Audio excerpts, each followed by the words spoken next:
Coming up on FYI. The rate by which wind farms are being built today, and therefore the amount of electricity they produce and when they produce it, is going far, far quicker than the network companies can actually build their networks. I think sometimes the viewers don't realise that some influencers just promote things and say things because they're being paid.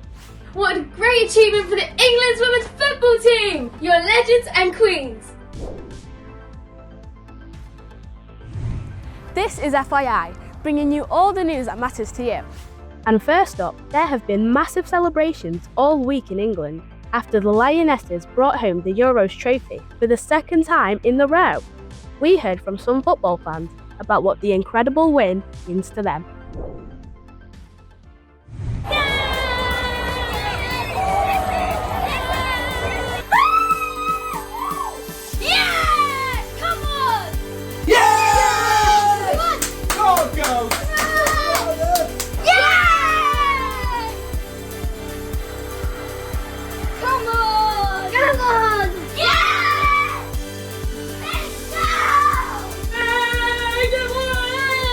Can't even describe how much this win means to me and what this team has achieved. Come on, Lionesses! I'm so excited that England has won yet another European Championship, and I'm sure that they're inspiring many girls out there. I feel like I've learned so much from watching just one team play. It shows that hard work and resilience really paid off. I'm so excited! What a great achievement for the England's women's football team! You're legends and queens! Thanks guys. Now, ever wondered who controls the UK's electricity and how it gets to our houses? Here's Rosie with more info. Every time you turn on the TV, charge your phone, and even switch on a light, There's one group of people who know about it. Why? Because they're the ones making sure you've got the power to do it. Quite literally. this is the place that makes sure every home, business and building in the UK gets the electricity it needs, the second it needs it. The National Energy System Operator controls where the power from the nation's wind farms, solar panels and power stations is sent, by pylons and underground cables, into people's homes. They have to make sure supply and demand always match up. To do that, it's all about planning what is needed. How do you predict what the nation's usage will be? So we will look at how typically you and I would use electricity in our homes, and we would map that onto a graph. What we also have to take into account is what the weather's going to be doing tomorrow, but also the time of the year as well. So it's 5 o'clock today, we're in the middle of summer, it's going to be really light, no one will be switching their lights on. If we had this same conversation in the middle of the winter, at 5 o'clock, everyone would be switching their lights on. The Women's Euros final saw over 16 million viewers tune in on TV, making it the most watched moment of the year. Surely that takes a lot of power. Sporting events have a significant impact on how the electricity is actually used. So as we all sit down to watch Lionesses in the final, we're watching television, but we're not switching the kettle on, we're not going to the fridge. What you sometimes see, electricity demand actually drop away. At half time and at full time, everyone gets up, so they go and make a cup of tea, go to the toilet. They'll go and charge their phone, and what you actually see at half time and full time is actually the demand actually suddenly increase. In the UK, the government wants 95% of our power to come from renewable sources, like wind and solar, in the next 5 years. In June, which was very sunny, they accounted for 61%. So, we're still relying heavily on fossil fuels. Why then, on some days, are wind farms actually being turned off because they're generating too much energy? Why we see that is because the rate by which wind farms are being built today, and therefore the amount of electricity they produce and when they produce it, is going far, far quicker than the network companies can actually build their networks. So at the minute there is too much generation and not enough network to take it from where it's produced to where you and I need it in our homes. Over the next 5 years we'll actually see all of that network actually catch up. While we're waiting for that to happen, it's important we all try and reduce our energy usage. So, what's currently sapping the most power? The amount of electricity we use as a country overall is actually less now than it was 10 years ago. And a lot of that is a result of more efficient appliances we have at home, so more efficient light bulbs, for example.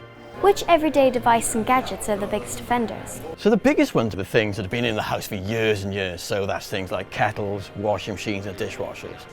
Things that you and I use, whether it's tablets or phones, they don't use that much electricity themselves. But a lot of the stuff we use today is stored in what's known as the cloud. So that is in data centers, which consume quite a large amount of energy. Asking people and businesses not to use the cloud could be tricky, but maybe people will be a bit more careful about how many washes they put on or cups of tea they make. It's been amazing to see the work that goes into getting electricity to us, something that many of us take for granted. And it's also made me think about my own habits and what I can do to help us save power and save the planet.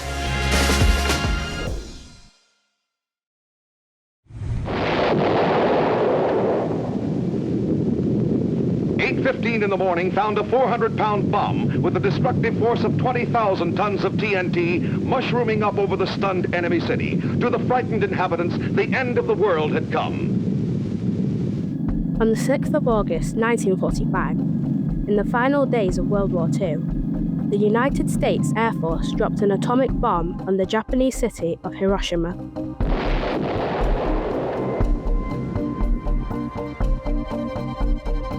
The bomb destroyed most of the city and killed around 80,000 people instantly. That number rose to over 140,000 in the months that followed, as people died of injuries caused by the blast. 3 days later, a second atomic bomb was dropped on the city of Nagasaki, killing tens of thousands more.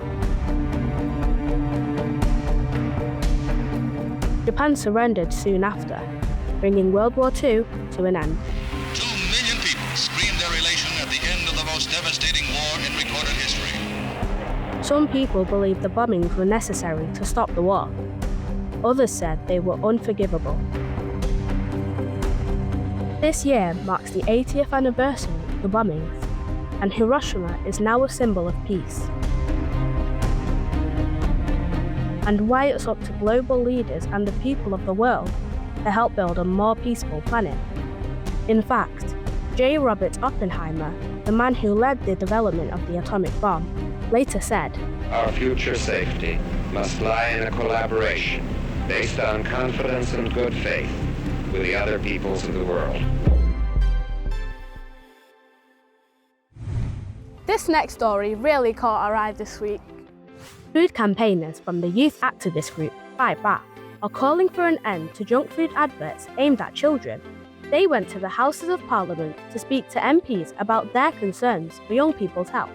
The government has been working on new rules around junk food adverts targeting children. They promised to ban unhealthy food ads online and before 9 p.m. on television. But the legislation that was due to come in this October is being delayed. Jariah and Rosie recently looked into the power advertising and influencers have and how it affects what we decide to buy. Here's a special report from FYI Investigate, who's controlling your mind. Brands have used advertising for decades to influence our choices about where we spend our cash, and they're getting more and more clever in the way they do it, so we don't even realise our buying choices are being made for us. Check out this experiment by campaign group Biteback, designed to warn young people how much their choices around food are being controlled. What are you thinking? Triple dip chicken. Triple dip. Triple dipped. Triple dipped chicken, please.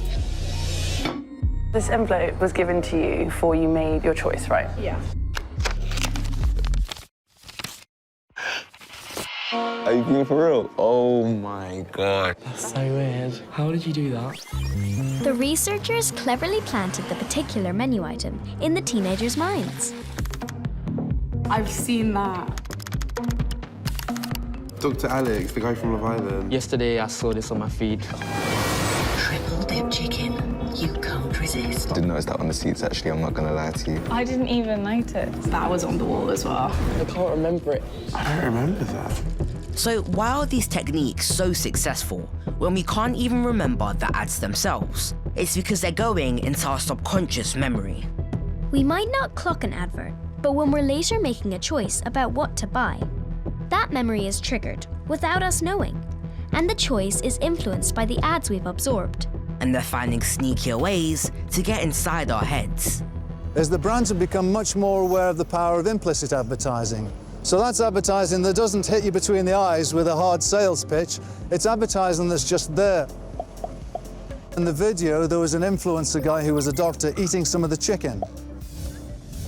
It doesn't look like a polished ad, but that's part of the attraction, because brands know that if something looks like an ad, it's too slick, then we reject it. But if something looks a little bit more spontaneous, then for a lot of social media users, that means it looks a little more authentic.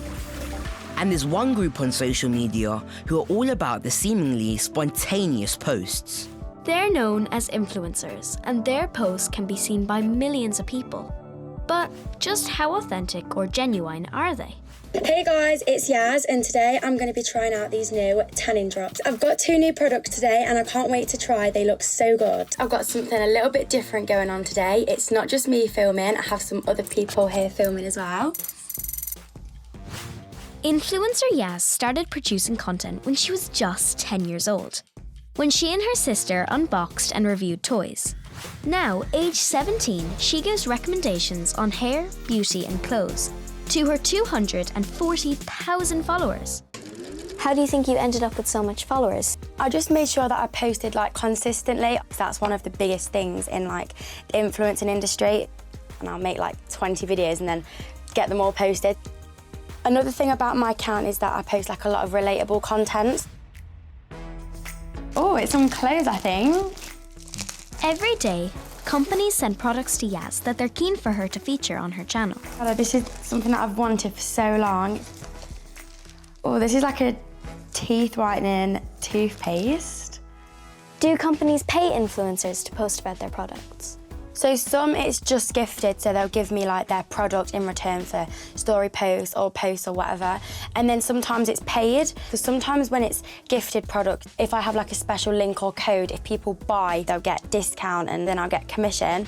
When companies send you stuff, are you given instructions on what you should or shouldn't say? Some companies just say, look, just post this on your account and tag us, and then some it's a proper full-on brief, so they'll say you have to tag this caption, and you have to say this and stuff like that. Do you think you get some influencers who say they like a product even when they don't? Yeah, I've definitely seen this before when I can kind of tell in a lot of influencers' videos. If a company says to me they're paying me loads of money to promote this product, if it comes and it's not good, then I just won't do it. I think sometimes the viewers don't realise that some influencers just promote things and say things because they're being paid. To watch the full episode of FYI Investigate, Who's Controlling Your Mind, head to Sky Kids or first.news/FYI. You'll also find more special investigations on important issues like scamming, where has our wildlife gone, and our BAFTA award-winning Disability and Me. That's about it from us. But we'll see you next week with more news that matters to you. Bye!